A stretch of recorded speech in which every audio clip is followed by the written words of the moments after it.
Listo. Hola, bienvenidos. Buenos días con todos. Soy Lorena de TGS Sarrio, en Perú. Y les doy la bienvenida a nuestro primer curso in-house. Nuestros expositores el día de hoy son nuestros partners de México, Horacio Rocha y Eduardo Sánchez. Durante toda la exposición, si tienen alguna pregunta, no olviden dejarlas en el chat, que luego las estaremos leyendo. Ahora le doy el pase a Horacio. Muchas gracias, Lorena. Buenos días. Pues bienvenidos a todos a este primer curso que vamos a dar en la red TGS para compartir conocimiento, intercambiar puntos de vista entre personal, amigos, colaboradores, incluso aquí va a haber clientes de la red TGS. La verdad es que cada vez nos volvemos más sólidos, en un gran esfuerzo en todo el mundo, pero particularmente en LATAM. A través de la coordinación de Lorena, creo que estamos haciendo un muy buen esfuerzo todos.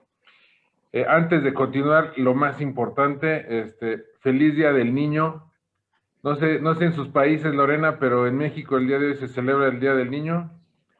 Y entonces, pues bueno, hoy es un día padre para recordar lo bonito de la vida. Bueno, entonces tenemos una hora para adelante en el curso. Como decía Lorena, les agradeceré poner sus preguntas en el chat. Yo las voy a ir recabando y haremos una pausa a la mitad del curso para contestar las primeras preguntas. Continuamos con los casos prácticos que creemos que va a ser lo más útil en esta ocasión, porque todo el mundo ya puede absorber la aplicación práctica de esta teoría. Y al final volvemos a abrir el espacio para preguntas y respuestas. Hemos preparado dos casos prácticos, uno más sencillo que el otro, con diferentes características, para que puedan ver lo que se van a encontrar allá afuera. Por supuesto que hay en 1000 casos diferentes, hay de chile, de sal y de dulce, así decimos en México, como si fueran tamales, pero ya entendiendo las ideas iniciales o las ideas principales, van a poder ustedes aplicar la norma. Entonces vamos a aprovechar el tiempo y le paso la estafeta a Lalo. Eduardo Sánchez es un profesional, es un supervisor de auditoría en el despacho, lleva trabajando más de 16 años con nosotros y él nos ayudó a desarrollar estos casos, precisamente porque nos encontramos con un caso muy fuerte, muy particular, el cual llevamos a buen puerto el año pasado. Entonces, Lalo, adelante, por favor. Hola, buen día a todos. Mucho gusto, soy Eduardo Sánchez y el día de hoy les vamos a presentar la Norma Internacional de Información Financiera 16, que es de arrendamientos.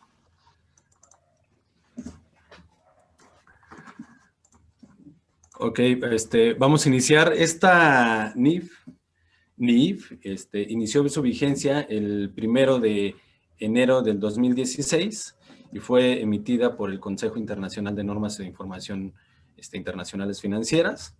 Esta NIF reemplazó a una NIC anterior, que antes se llamaban NICs, que eran Normas Internacionales de Contabilidad. Reemplaza a la NIC 17 y entra en vigor a partir del 1 de enero de 2016. Esta NIF en general establece los principios para el reconocimiento, medición y presentación de información que se debe revelar en los estados financieros en relación a los arrendamientos. Algo que me quisiera aclarar es por qué estamos dando ahorita una NIF que entró en vigor desde 2016. En México se volvió obligatoria en el 2019 y resulta que inclusive hoy, 2021, todavía notamos que en las empresas no ha permeado el conocimiento. Todavía hay muchas dudas alrededor de esta norma. La verdad es que fue un cambio fuerte. Antes se clasificaba, ya lo veremos con Lalo, pero nada más si yo lo tenía que capitalizar o lo mandaba al estado de resultados. Esa era básicamente la única decisión. Y estos cambios fuertes que ha habido en los últimos 5 años, pues todavía el conocimiento y la práctica y la aplicación en las empresas todavía no es lo deseable. Entonces, por eso creemos que es muy oportuno visitar esta NIF. Adelante.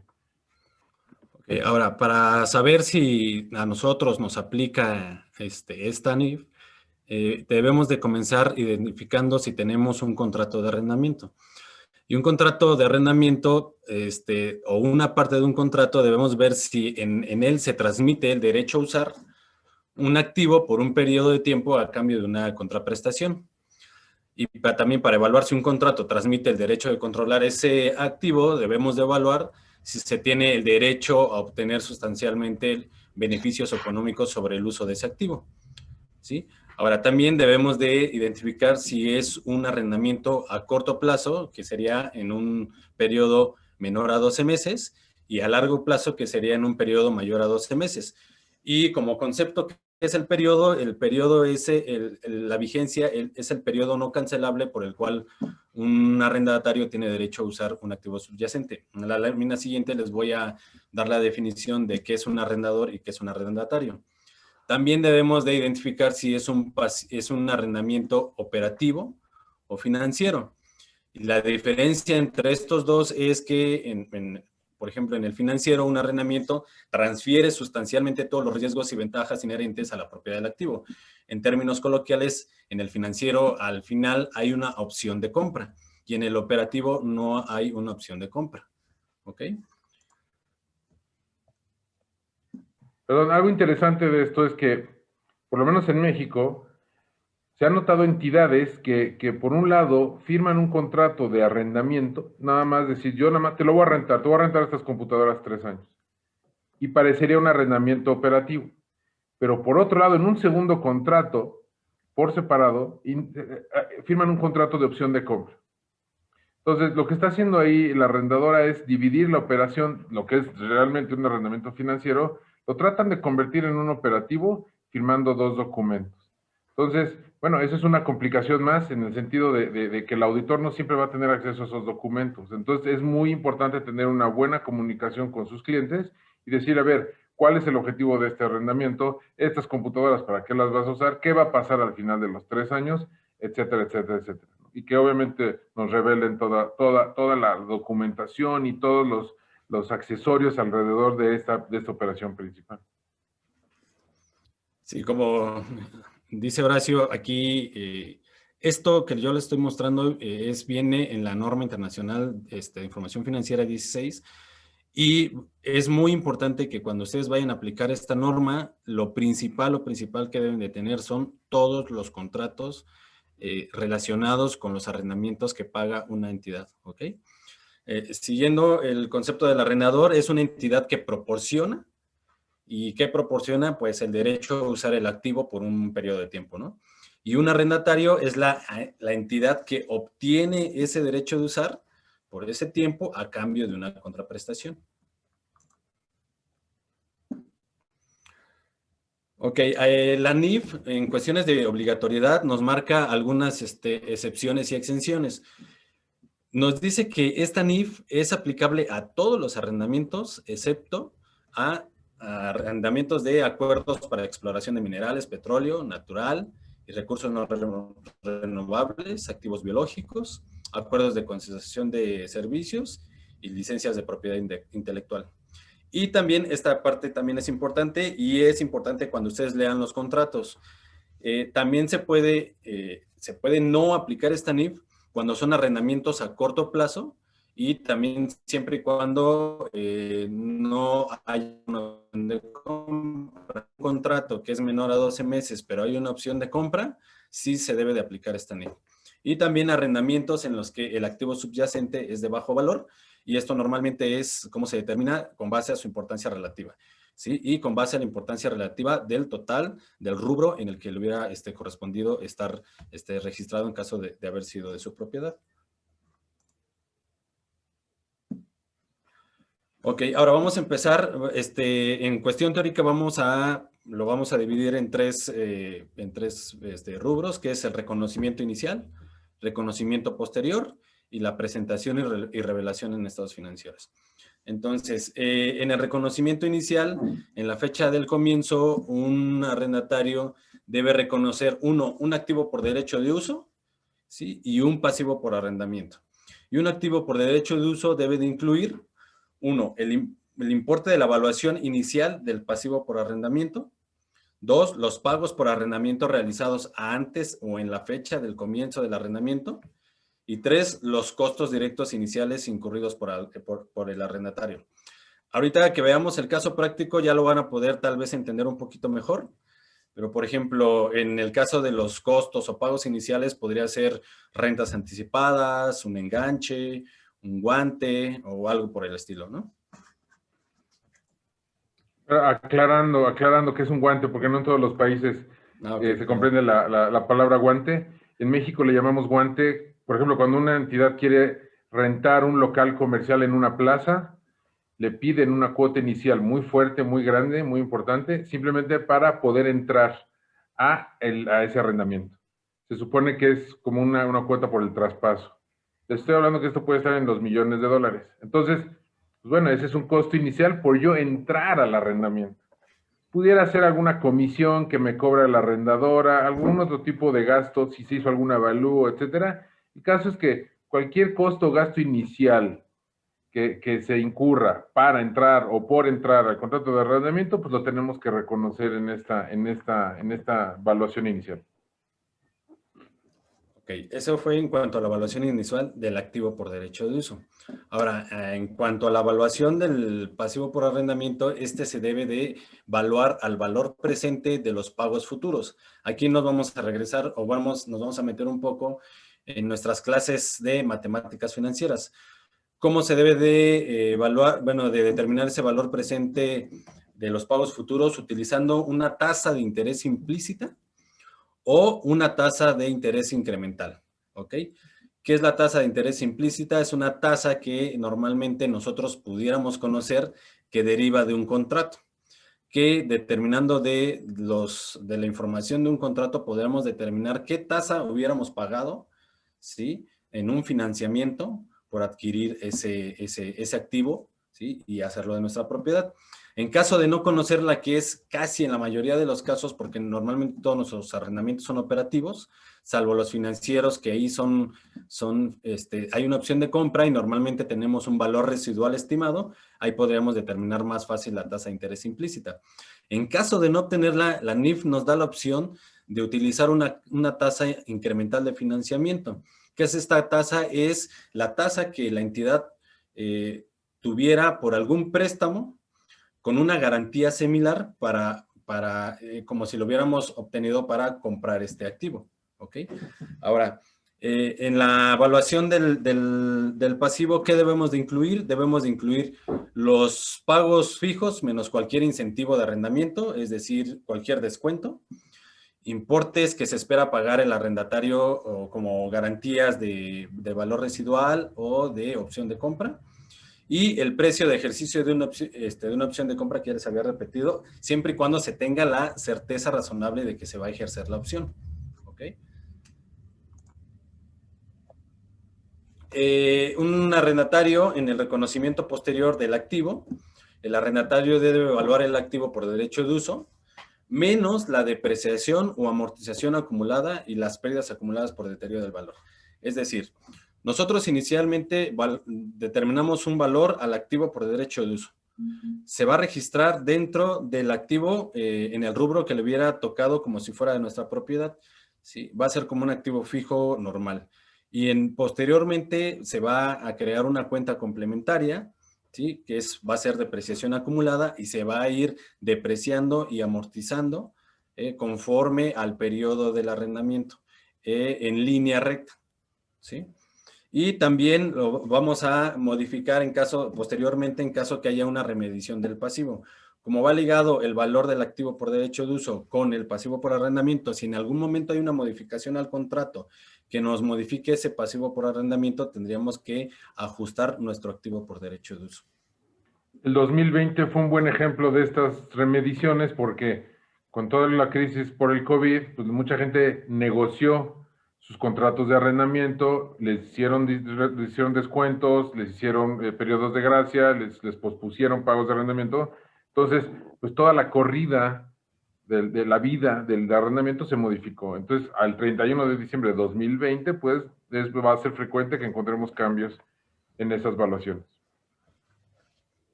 Ok, ahora en el reconocimiento posterior del pasivo por arrendamiento, ¿qué se debe hacer una vez regresando?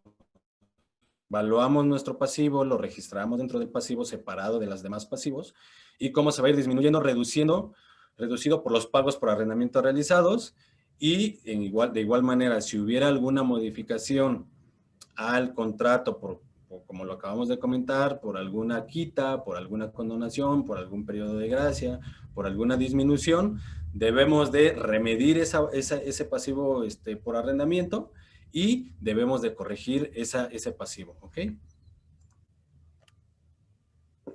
Ahora, el reconocimiento en el estado de resultados, ya les había comentado, en el caso del activo, cuando se genera una cuenta complementaria del activo de naturaleza acreedora, va a ser cargo a resultados, ¿sí? Por las depreciaciones, ¿sí? Se va a generar un interés por el pasivo de arrendamiento y también se van a registrar los pagos variables por arrendamiento, no incluidos en la evaluación del pasivo inicial.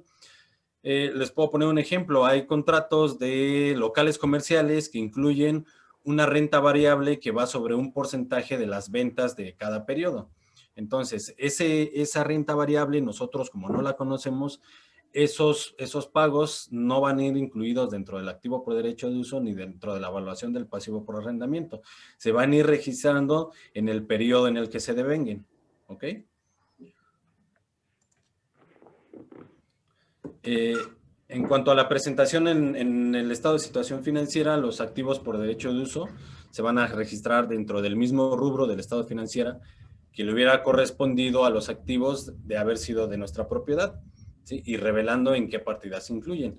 Y los pasivos por arrendamiento por separado de los demás pasivos o revelando qué rubros del estado de situación financiera los incluyen. Y, perdón, en el pasivo, una parte va a estar a corto plazo, lo que vamos a pagar en el siguiente año, y el resto en el largo plazo, lo que pagamos después de los siguientes 12 meses. De igual manera, en el caso de los intereses, como nosotros ya conocemos los intereses desde un inicio, se registran dentro del activo como pagos anticipados, ¿sí? Y se van devengando, se van restando conforme se van devengando. De igual manera, se van a registrar dentro del activo circulante o a corto plazo los intereses de los primeros 12 meses y a largo plazo o no circulante los mayores a 12 meses. ¿Ok? La presentación en el estado de resultados, como ya les había comentado, se va a registrar el gasto por depreciación o amortización de esos activos por derecho de uso dentro de los rubros generales por estos conceptos, ¿sí?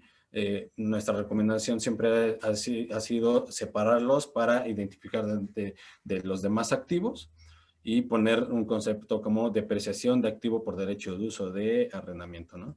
Los pagos por arrendamientos a corto plazo, por activos de bajo valor y por los montos del arrendamiento que son variables, como ya les había comentado. Si tuviéramos algún arrendamiento que es a corto plazo y que no aplica esta NIF, estos se van a ir registrando a resultados como se venía haciendo anteriormente, conforme se van devengando esas rentas. ¿Ok? Lo de los pagos variables ya les había comentado. Y los gastos por intereses sobre el pasivo por arrendamiento se van a ir cargando en resultados y estos forman parte de los costos financieros en México dentro del resultado integral de financiamiento o en otros países dependiendo de su presentación en el estado de resultados, pero forman parte de los costos financieros, ¿ok?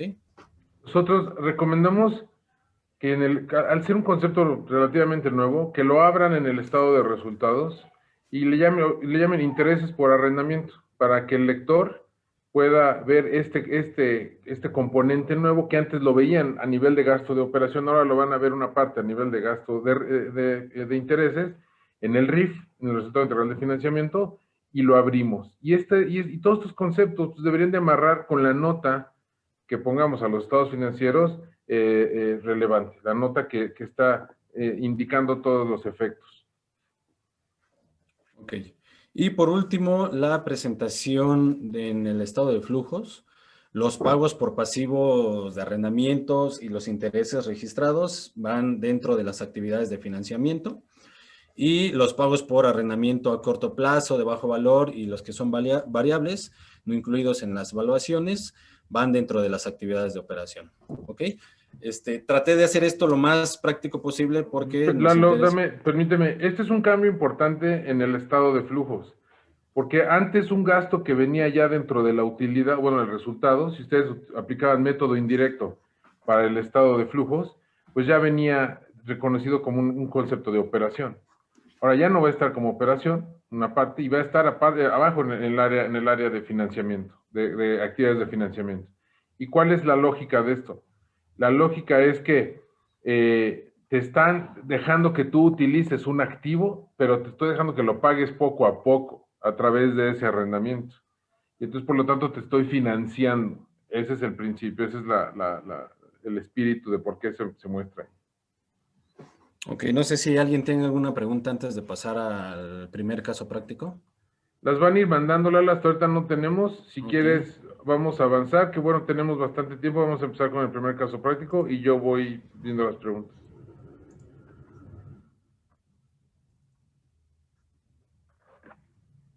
Ok, entramos al primer caso práctico. Normalmente yo les recomiendo hacer un análisis de contrato, tener un archivo de la determinación de la tasa de interés. Ok, entonces vamos en este caso práctico tenemos un contrato de arrendamiento puro. Ok, no tenemos número de contrato. ¿Quién es el arrendador? Es arrendadora S.A., arrendatario empresa A.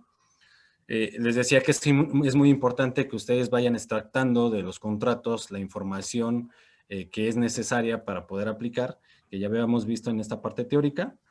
Vamos a ver la fecha de suscripción y la fecha de inicio de vigencia. ¿Por qué? Porque sí hay muchos contratos en donde se suscriben en un momento, pero el inicio de la vigencia de dicho contrato es en otro, ¿no? Es importante leer fechas, cláusulas, etcétera, etcétera. ¿Cuál es la fecha de vencimiento? En este caso es el 31 de diciembre del 2023, lo que nos indica un plazo de 36 meses. Okay. En este caso, el contrato nos dice que la renta mensual en 2021 va a ser de 115,000 y teniendo un aumento anual del 4%. Okay. Entonces, en este caso, la renta mensual para el 2022 sería de 119,600 y del 2023, 124,384.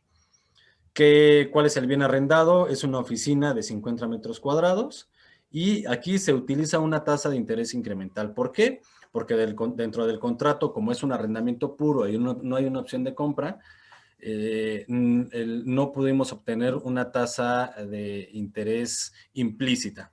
¿Ok? Y ahora, como nos permite la NIF, ¿cómo determinamos esa tasa de interés incremental? En este caso, la entidad, ¿sí?, tiene un préstamo por un importe similar con una garantía similar, ¿sí?, lo cual nos permite utilizar esta tasa. Entonces aquí como ejemplo les muestro esta que es la tablita de amortización de este préstamo, la cual nos indica que utiliza el 12.25% de anual. ¿Ok? Entonces consideramos la tasa del 12.25 en referencia a este crédito hipotecario. Les repito, con un monto similar y una garantía similar. Entonces, la tasa de interés es 12.25 anual y la convertimos en mensual. ¿Por qué mensual? Porque nuestros pagos van a ser mensuales. Nuestros pagos de renta son mensuales. Si nuestros pagos fueran bimestrales, semestrales o anuales, aquí deberíamos hacer la conversión de esta tasa al mismo periodo que vamos a cubrir esos arrendamientos. Ok.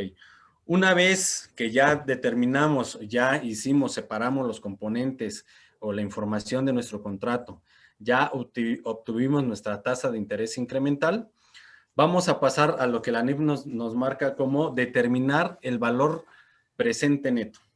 Entonces, ¿cómo se determina el valor presente neto? Excel nos lo facilita, es muy sencillo. Determinamos el valor presente neto. Para esto, incluimos todos los periodos con su respectivo pago. Aquí es del periodo 1 al periodo 36, ¿sí? Del periodo 1 al periodo 12, como ya habíamos visto en nuestro análisis de contrato, vamos a pagar 115,000 pesos. Del periodo 13 al periodo 24, 119 porque se incrementó un 4%, y del 25 al 36, 124,384 porque se incrementó otro 4%.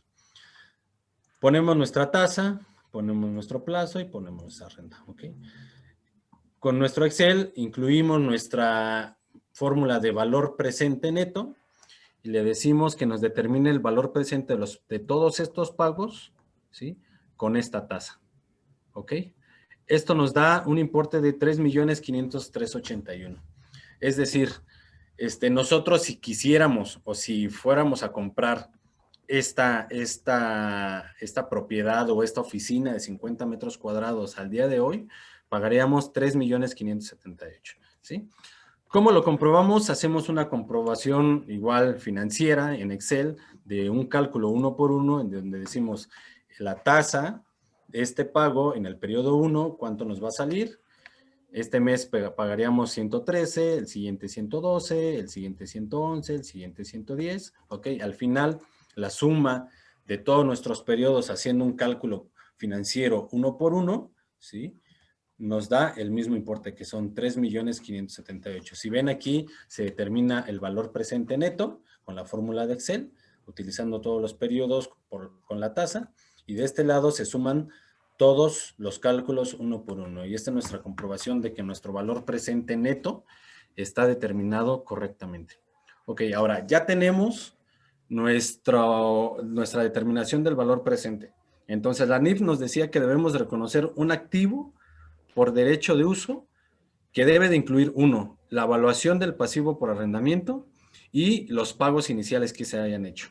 En este caso, en este contrato no se hicieron pagos iniciales, ¿ok? Entonces, lo único que va a incluir nuestra evaluación del activo por derecho de uso va a ser el pasivo por arrendamiento. Y con esto me paso a la siguiente pestaña, que es nuestro modelo único de costo que lo marca la NIF, o en México que es el modelo único contable. ¿Cómo se hace esto? Esta va a ser nuestras dos tablitas guía para nuestros registros contables. Es decir, en el periodo 1, que va a ser la evaluación, vamos a registrar un activo por derecho de uso, aquí, a nuestro valor presente, que es valor presente neto, 3.578.000. Igual la NIF nos marcaba que debíamos de registrar nuestro pasivo por arrendamiento al valor presente de los pagos futuros, menos todos los incentivos que hubiéramos tenido. Aquí en este caso no tenemos incentivos, entonces nuestro pasivo por arrendamiento va a ser de igual manera, nuestro valor presente neto. Entonces nos decía, en nuestro reconocimiento posterior, ¿qué vamos a ir registrando? Pues vamos a ir registrando, disminuyendo en el caso del pasivo por arrendamiento, disminuyendo los pagos que se van haciendo conforme se va devengando y los intereses financieros devengados por cada periodo. Entonces aquí en esta tablita, ¿qué hacemos? Determinamos nuestro interés, que es la tasa mensual, que es nuestro valor presente o nuestro saldo inicial, por la tasa mensual que ya habíamos determinado anteriormente, ¿ok? Y vamos a tener un saldo cierre, ¿ok? El siguiente periodo tenemos un saldo inicial, vamos restando y determinamos nuestro interés. Al final, aquí nosotros vamos a pagos 305.600, ¿ok? Y de intereses son 713.432. Ahorita vamos a ver cómo es el registro contable. En el caso del activo por derecho de uso, como les decía, se registra al valor presente, que son 3.578.381, ¿ok? Y cómo se va a ir disminuyendo de la depreciado o amortizado en el periodo, ¿ok? Durante el periodo que cubra el arrendamiento, ¿vale? ¿Cómo determinamos cuál va a ser la depreciación? Pues es el saldo inicial entre el número de periodos que vamos a pagar el arrendamiento, y esa va a ser nuestra depreciación mensual. Nosotros aquí en México le llamamos una depreciación en línea recta, ¿ok? Entonces, como veíamos, el reconocimiento posterior va a ser saldo inicial menos su depreciación, y así lo vamos a ir contemplando hasta llegar a cero. Aquí, por ejemplo, yo les podría decir que tenemos un pequeño error. ¿Por qué? Porque aquí deberíamos de haber llegado a cero, ¿sale?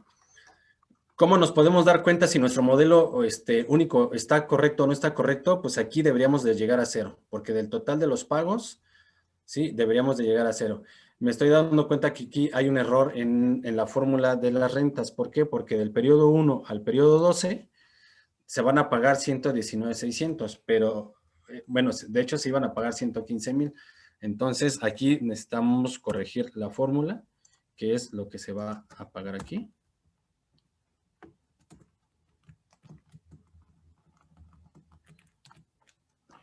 y del periodo 25 al periodo 36 se va a pagar esto.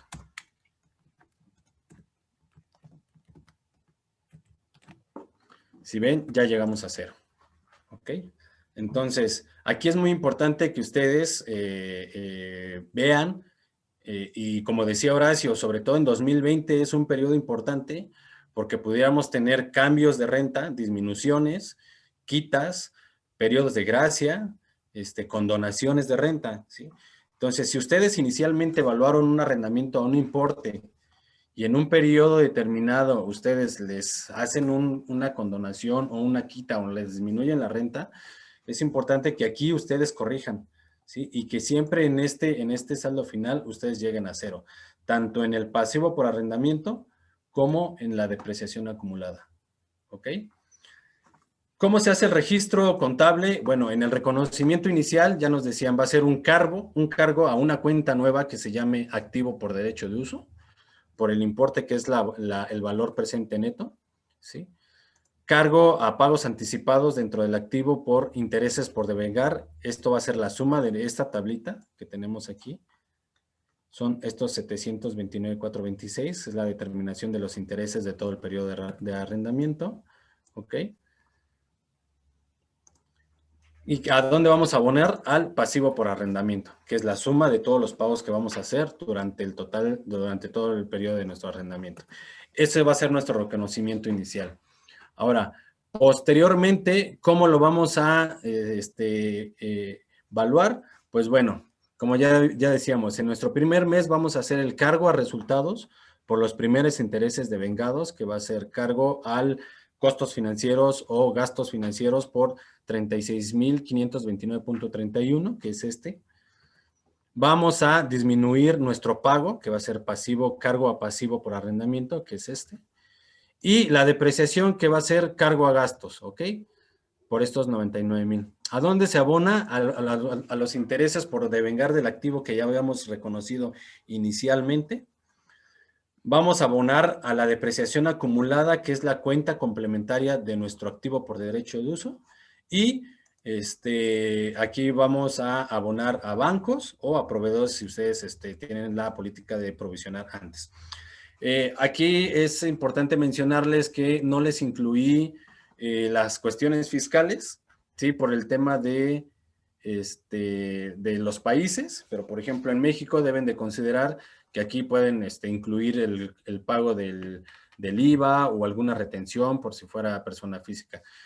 Ahí se los dejo abierto a los demás países por cualquier tipo de impuesto o de renta que tengan grabada por cierto tipo de pago de gastos, ¿sí?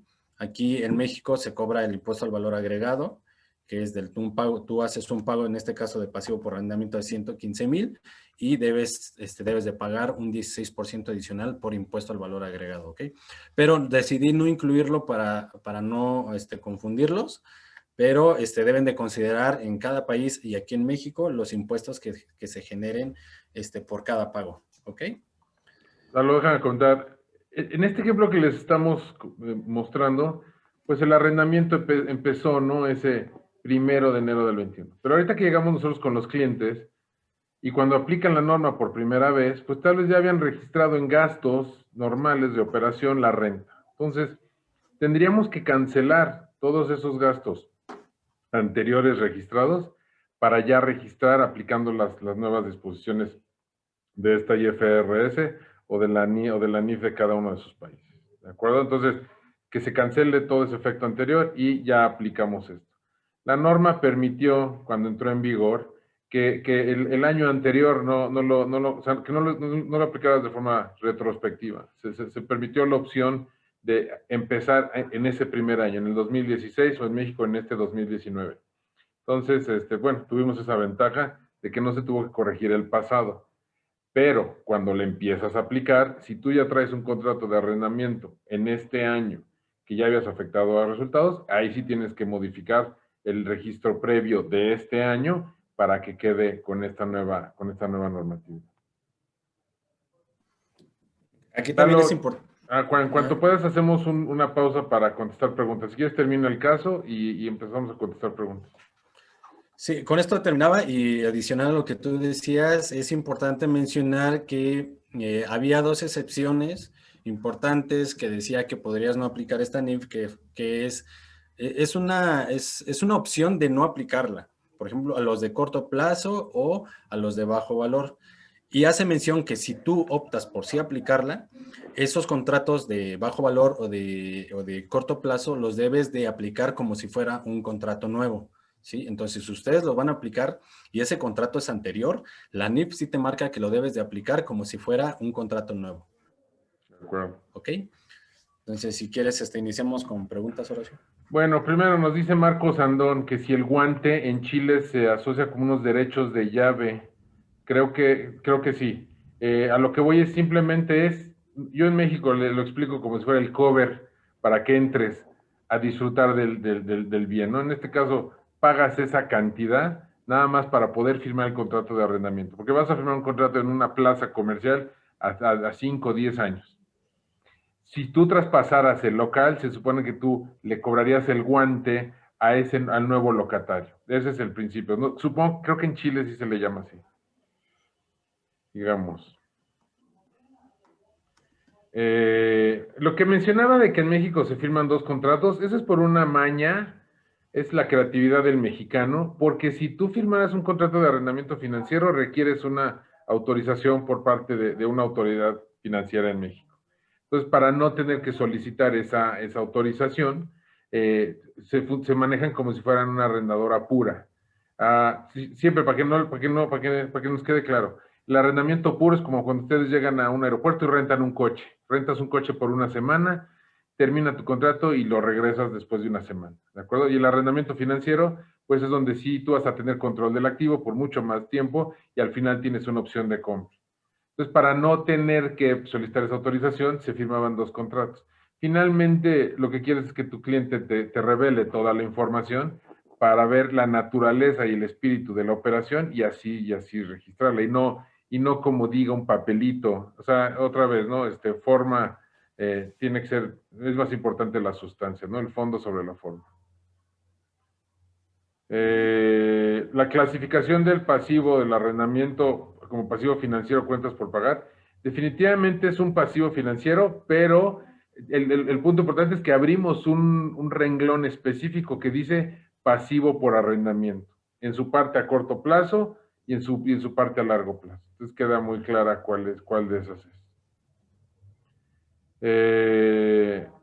Nos dicen, nos comenta Álvaro Pineda, ¿qué pasa cuando pues, tienes un plazo muy corto y nada más lo vuelves a renovar y lo vuelves a renovar cuando sabes que va a ser a largo plazo? Bueno, ahí es importante que tengan comunicación con el cliente y explicarles, el cliente les tiene que decir cuál es la intención y el objetivo de ese contrato de arrendamiento. Y el cliente les va a decir, no, yo sí quiero renovarlo, pretendo renovarlo. O nos dicen, no, la verdad es que nada más estoy probando y no lo sé. O nos dicen de plano, no lo voy a renovar. Entonces, más allá de las estrategias, de forma de documentar, pues es platicar con el cliente y conocer su intención, ¿no? Por ejemplo, nosotros en el caso de restaurantes que estaban rentando locales, y pues no vemos ninguna razón por la que si le está yendo bien al restaurante, pues en 3 años que se venza este contrato, pues es obvio que va a renovar. Por supuesto que le preguntamos por escrito al cliente para que nos confirme por escrito que efectivamente su plan va a ser renovar ese contrato. Entonces, tomamos mucho más la intención del cliente que lo que pueda decir un pedazo de papel. Interrúmpeme, Lalo, si quieres complementar con él. No, está bien.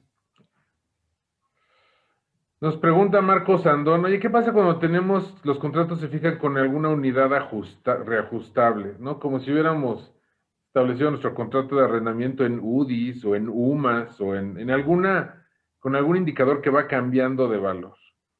Bueno, esto es similar a cuando ustedes firman un contrato de arrendamiento en dólares, por ejemplo. Entonces, les sugerimos que hagan su cálculo en esa unidad, en dólares, por ejemplo, y después, posteriormente, lo único que hacen es que registran al tipo de cambio de ese momento. Y en el caso de dólares, pues sí vamos a tener, o bueno, de otra medida, pues sí vamos a tener ahí un efecto cambiario, por ejemplo. Entonces tendríamos que registrar ese efecto y mostrarlo porque fue un cambio que no es atribuible a la empresa ni al contrato, sino a la unidad que está subyacente adentro del contrato. Sí, aquí es importante que identifiquen entre el tipo de pagos variables, porque esto podría parecer un pago variable, se podrían confundir y registrarlo directamente al gasto. Aquí la clave es cuando hay pagos variables que dependen de una tasa o de, por ejemplo, un tipo de cambio, como dice Horacio. O sea, cuando son en dólares, pues ya no son pagos variables, simplemente hay que hacer las conversiones. Por ejemplo, cuando depende de la modificación de un índice de precios de consumidor, ahí sí ya es un importe variable. ¿Ok? Entonces sí es importante que sepan identificar entre si es un pago variable que va a ir directo al gasto o es nada más una conversión por un tipo de cambio o una unidad de medida. Parafraseando, si yo firmé mi contrato en dólares, yo siempre ya sé cuántos dólares voy a pagar. Entonces, ahí su tabla de amortización y su activo se va a ir depreciando en dólares a esa tasa.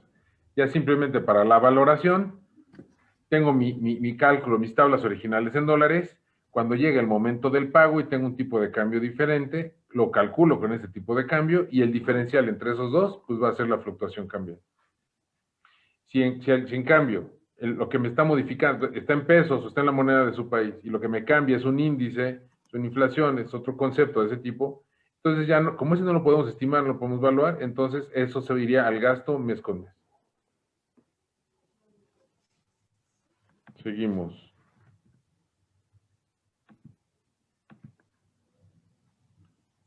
Ahora les mandaremos la plantilla de Excel con mucho gusto. Nos pregunta Miguel Toapanta, buen día, cuando hablamos de un contrato de tipo financiero en donde existe esta posibilidad de compra, donde se fija la posibilidad de compra en el contrato o de manera verbal previo, ¿qué pasa? Ok, si nuestro contrato dice que al final de 3 años tú puedes ejercer la compra en X valor, en X porcentaje, etcétera, ya lo podemos estimar el día de hoy. Aquí lo importante es preguntarle al cliente si efectivamente va a ejercer la opción de compra. ¿De acuerdo? Si va a ejercer la opción de compra, pues entonces es una cantidad futura que va a haber que pagar, que tendríamos que incluir desde el principio en el cálculo del valor actual. Entonces, ahorita te voy a hacer 36 pagos de renta de $100, lo que sea, y al final tengo que hacer un pago de $70 o de $500 para hacerme del bien, para comprar el bien. Bueno, pongan ese pago hasta el final del contrato y se lo traen a valor presente. Y funciona igualito que como cualquier otra renta. Se reconoce desde el principio. Pero el cliente nos tiene que indicar si sí va a tener intenciones o no va a tener intenciones de comprarlo. Y si no se los comenta, vayan y vean el pasado, qué ha ocurrido anteriormente. Si lo compran o no lo compran. Por ejemplo, en arrendamiento de equipo de cómputo. Es común que las empresas estén rentando computadoras y cada 3 años las están renovando. Vean el historial si las compran o no. Me voy a apurar para que nos dé tiempo del último caso práctico. Nada, pues una pyme, pequeña, grande, o que como sea la empresa, pues tiene la obligación de reconocer esto. En México todavía no tenemos normas de información financiera para pymes, entonces lo debería reconocer.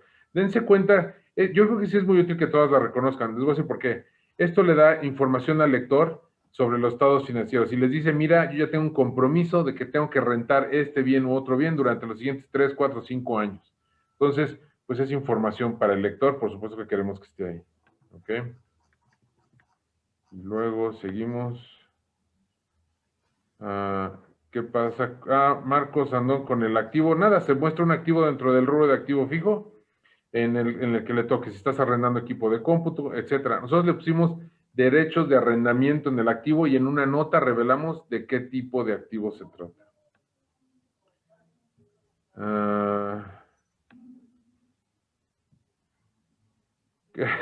Dice Miguel Toapanta, ¿qué pasa si el arrendador fallece o desaparece? Bueno, son casos muy particulares, pero pues ahí la duda es, el que él haya fallecido no desaparece tu obligación de seguir pagando esa renta. Tú eres el arrendatario, entonces pues eso se debería de mantener ahí. Y si se cancela el contrato, pues tendrías que cancelar todas esas cuentas y reflejar si tuviste una utilidad o una pérdida por esa cancelación. Lalo, sigamos, 15 minutos, Sí. porfa, para el segundo caso. Sí, ahí nada más contestando una pregunta que se te fue, decía que Se habló que el activo corre con su vida útil por cuenta propia. Esto es siempre con el tope de la vigencia del contrato, puede ser superior a este. Es correcto, siempre es a la vigencia del contrato.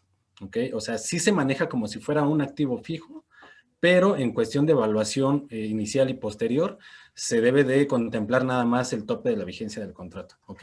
Y ahorita vamos a pasar al caso en donde tenemos una opción de compra para los que por ahí puedan tener una duda de cómo se evalúa, ¿ok?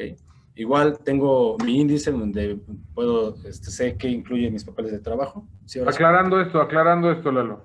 Suponiendo que yo rento, no sé, un horno, 3 años arrendamiento financiero, ¿de acuerdo?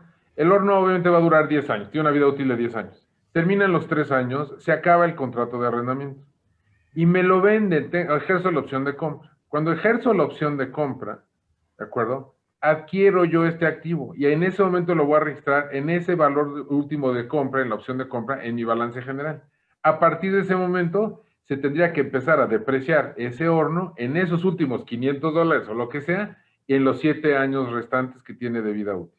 Ya no va a ser un derecho de uso, ahora va a ser un horno en mi activo fijo. Es correcto. Ok. Ok, aquí en este análisis de contrato tenemos un tipo de contrato financiero. ¿Por qué? Porque al final tenemos una opción de compra. Tenemos un número de contrato, arrendador empresa B, arrendatario arrendadora SADCB. Fecha de suscripción, 1 de enero, inicio de vigencia Eso está al 1 de enero de revés, eso está 2021. al revés, Lalo.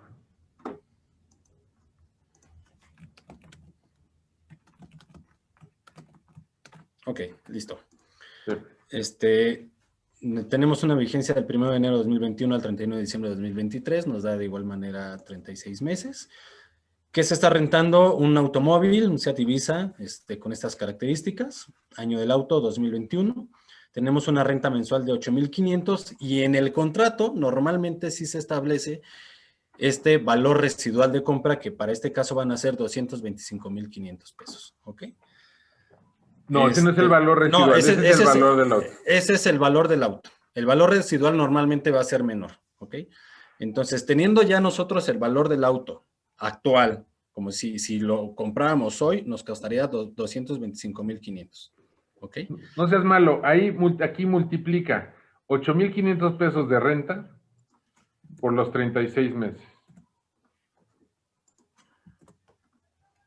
Si se fijan, el cliente va a pagar 306,000 pesos al final para adquirir un coche que hoy de contado vale 225,500. Entonces, si se fijan, ya tenemos aquí dentro del contrato, sin que me especifique una tasa, se dan cuenta que hay un costo adicional que va a pagar el arrendatario precisamente por este financiamiento, por entrar a este contrato. Quédense con esta idea. Continúa, Lalo, por favor. Ok, entonces, como decía Horacio, ya tenemos una tasa de interés implícita y aquí la determinamos. Decimos, ¿cuál es nuestro valor total del activo? Aquí, si tuviéramos un pago inicial como un enganche, deberíamos de tener el valor total del activo menos el pago inicial, ¿sí? En este caso no hay enganche porque es una renta anticipada. No hay rentas anticipadas, no hay enganche, no hay nada, ¿ok? Tenemos en nuestro periodo 0, 225 y de nuestro periodo 1 al periodo 36, todos los pagos. ¿Cómo lo determinamos? Con la fórmula de Excel de TIR, que es la tasa interna de retorno. Le damos esta formulita que nos diga, si yo pago durante 36 meses 8,500 y mi valor es de 225, ¿cuál es la tasa que yo estoy pagando? Como decía Horacio. Entonces, nos da la tasa de 1.75% mensual. Esa va a ser nuestra tasa de interés implícita. Y les recuerdo, es importante que lean bien los contratos, ¿ok? Para que puedan ver esos datos que son importantes al momento de evaluar. Déjame ¿Okay? parafrasear esto. El contrato no nos decía, esta operación incluye una tasa del, no sé, de 1.75 elevado, o sea, por 12, esa sería nuestra tasa anual. El contrato no te lo dice. Solo sé que tengo un valor presente y que tengo varios valores. Tengo una anualidad, ¿de acuerdo? Anualidad, la definición es pagos iguales en tiempos iguales. Entonces, tengo una anualidad de 8,500 pesos durante 36 meses. Cuando le calculamos la TIR, eso significa que haber recibido hoy 225,000 pesos del coche Si yo los pago en 36 mensualidades de 8,500 pesos, equivale a que yo esté pagando una tasa de 1.7531. La tasa interna de retorno es la tasa a la cual los valores presentes de mis flujos futuros y restando de la cantidad inicial, entonces se convierte el valor presente neto, es igual a 0. Repito, la TIR es la tasa a la cual yo descontando mis valores futuros, el valor presente me da igual a 0. Por eso se llama tasa interna de retorno. Es la tasa que está incluida dentro de este contrato nada más. Dentro de esta operación nada más. Continúa la ley. Ok, determinamos el valor presente y de misma forma que ya se las había explicado. En el caso anterior ponemos todos nuestros periodos, ¿ok?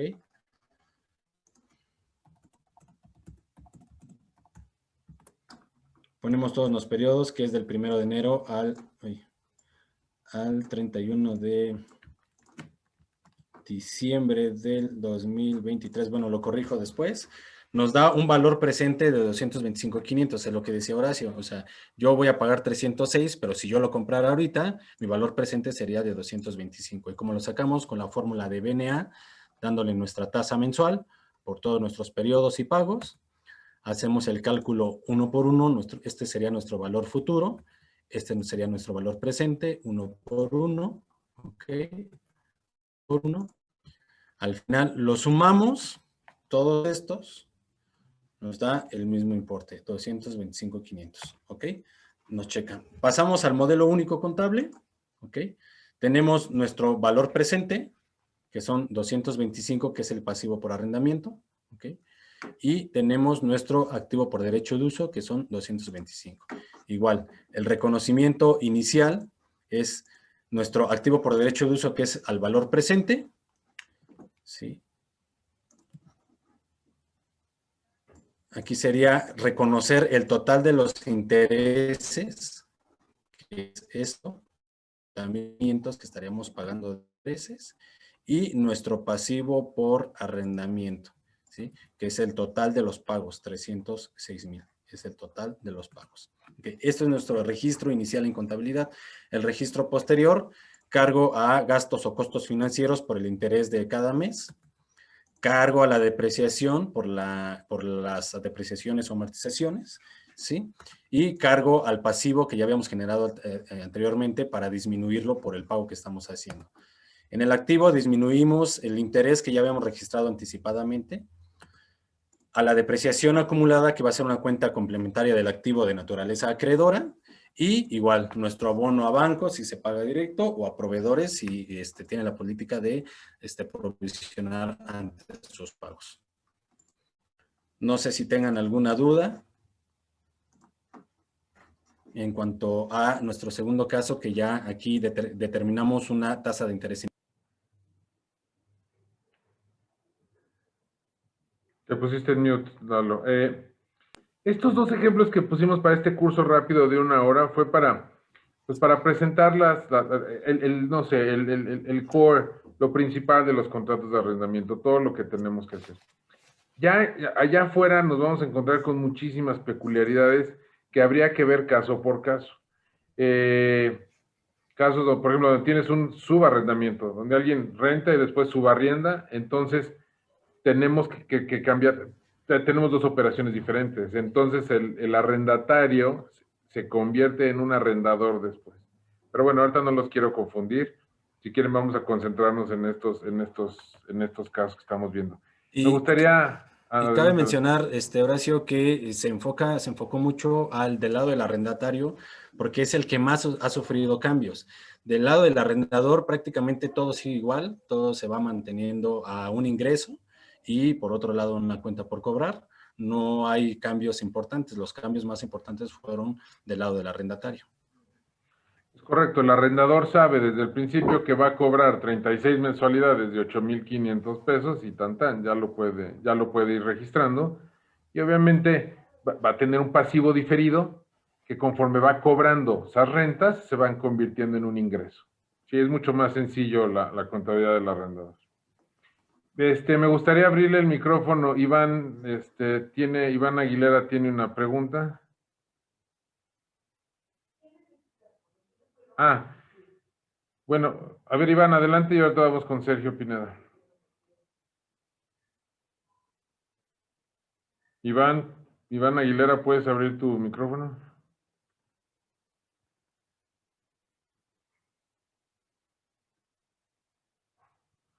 Ok, nos pregunta, en lo que Iván encuentra el botón, nos pregunta Sergio Pineda si cuando ejerzo la opción al final del contrato y es un valor muy bajo, si yo le queda una vida útil al activo, si se debe de revaluar. Pues no se debe de revaluar porque es al costo que tú pagaste por él. O sea, lo que tú pagaste al ejercer la opción.